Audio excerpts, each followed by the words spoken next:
Oye, Mireia, tú eres ecologista, ¿verdad? Y además crudivegana. Pues sí, la verdad es que formo parte de varias asociaciones de defensa del medio ambiente. Me gusta ir siempre en bici, lo reciclo todo y consumo comida ecológica, solo comida ecológica. Wow. Y además tengo un blog en el que comparto algunas dietas crudiveganas con otra gente que comparte esta misma filosofía de vida. Vale, ¿y son solamente alimentos crudos? Pues sí, solo comemos alimentos crudos porque pensamos que son mucho más saludables. Ah, vaya. Oye, ¿y siempre ha sido así? Pues no, la verdad es que hace unos años estaba un poco gordita y no me gustaba mucho. Entonces fui a visitar a una nutricionista y fue ella la que me aconsejó que empezara una dieta crudivegana. Ajá. Yo en ese momento no sabía muy bien en qué consistía, pero la verdad es que empecé a buscar información por internet y poco a poco entré en contacto con personas que compartían esta misma filosofía, del mismo mundillo y sí, tengo una vida basada en el respeto al medio ambiente. Susana. Pues mira, yo antes iba en moto, pero para desplazarme por la ciudad nada más. Pero aquel verano estaba tratando de encontrar a un grupo de gente que quisiera atravesar el Sáhara en todoterreno, puse un anuncio y me contestaron unos moteros. Me dijeron que iban a hacer un viaje por el Sáhara en moto y que si quería unirme a ellos. Y lo hice y me encantó. Y así es como descubrí mi pasión por las motos. Enrique. Estaba viviendo una época complicada, tenía mucho trabajo, me estaba separando, bueno, total que quería aprender alguna técnica que me ayudara a reducir el estrés y en un foro me recomendaron el yoga. Encontré un curso en una escuela, pero bueno, era bastante caro y no me lo podía permitir. Y el recepcionista me habló de los beneficios de la meditación y me dijo que tenía un amigo que hacía un curso en su casa y que era bastante barato. Bueno, desde entonces hago meditación con él y me va muy bien. Matilde. Pues mira, estaba buscando alguna organización que me permitiera viajar con poco dinero y en un foro me recomendaron el Couchsurfing. Al principio me daba un poco de apuro dormir en casa de otros, la verdad, y alojar en la mía a desconocidos.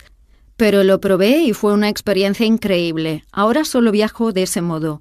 Para mí es la mejor manera porque, aparte de que sale barato, hablas con gente del lugar que te recomiendan ver lugares que no aparecen en las guías y lo mejor es que a veces haces buenos amigos.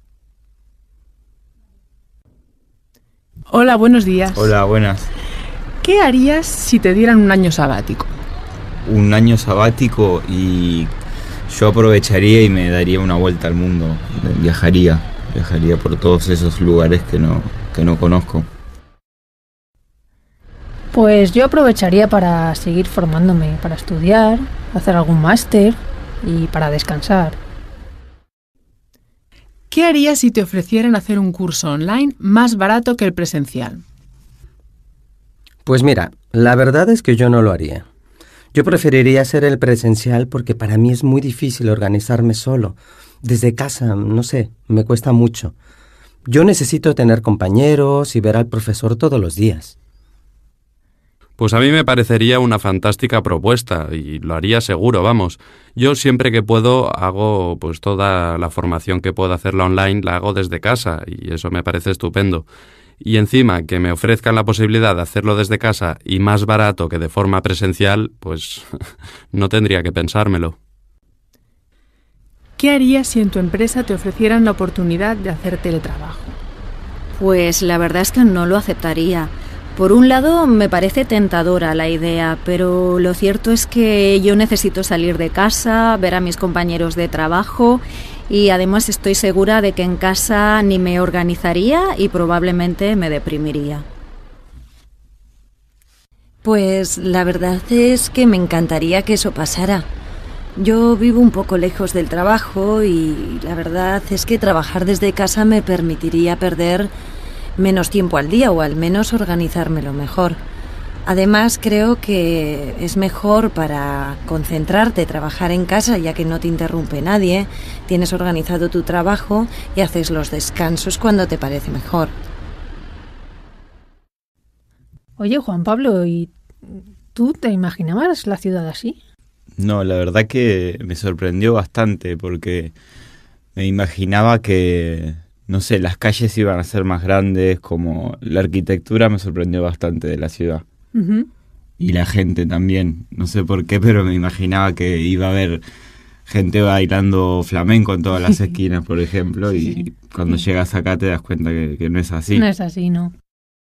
Y después, por ejemplo, no sé, el concepto de las plazas, eso también me sorprendió mucho porque me imaginaba ver tantas plazas que veía en los mapas y que me imaginaba que iba a estar lleno de árboles y nada que ver, todo de cemento y es como un concepto muy distinto de cómo esperabas más. Sí, más verde. Y después el Retiro, por ejemplo, sí que me pareció muy grande y muy lindo también. Uh-huh.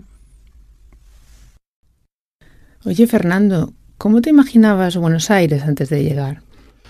Pues me la imaginaba como muy grande, peligrosa quizás, un poco caótica, con mucha gente, de muchos sitios, no sé. ¿Y es así realmente o descubriste...? Bueno, por ejemplo, me sorprendió que es verdad que la ciudad es muy grande, pero hay muchos barrios que son casi como pueblecitos, con casas, con jardín, no hay edificios altos. Luego, por ejemplo, no me esperaba encontrar tanta pobreza como he visto que hay. Ah, sí. Es verdad que yo tampoco tengo esa idea de Buenos Aires. Tampoco me imaginaba que hubiera tanta vida cultural. Uh-huh. Y yo eso sí, ¿no? He oído hablar del teatro. Sí, hay mucha cultura. Oye, ¿y cómo son los argentinos?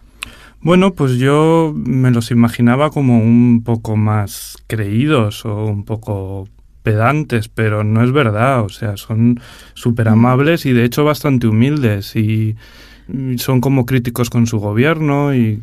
Uh-huh, qué bien.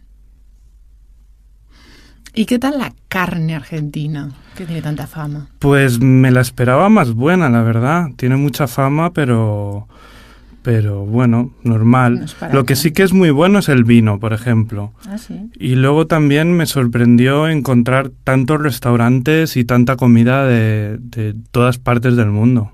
Está muy bien. Claro, es que es verdad que en Argentina hay gente de todas partes del mundo, ¿no? De origen húngaro, alemanes, italianos, en fin. Sí, sí.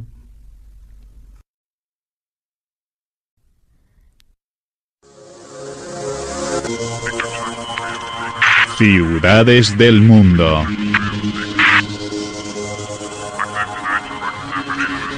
Un espacio de Ricardo J. Picazo donde podrás viajar por todo el planeta sin moverte de tu casa.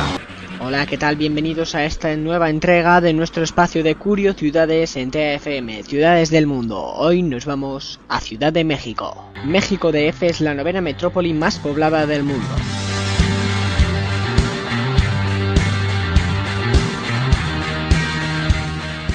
Su crecimiento fue tan grande que desbordó los límites del distrito y se extendió sobre 40 municipios formando la zona metropolitana de Ciudad de México. Los aztecas fundaron Ciudad de México sobre un lago en 1325, justamente donde vieron un águila devorando una serpiente, por esto era llamada la Venecia de América.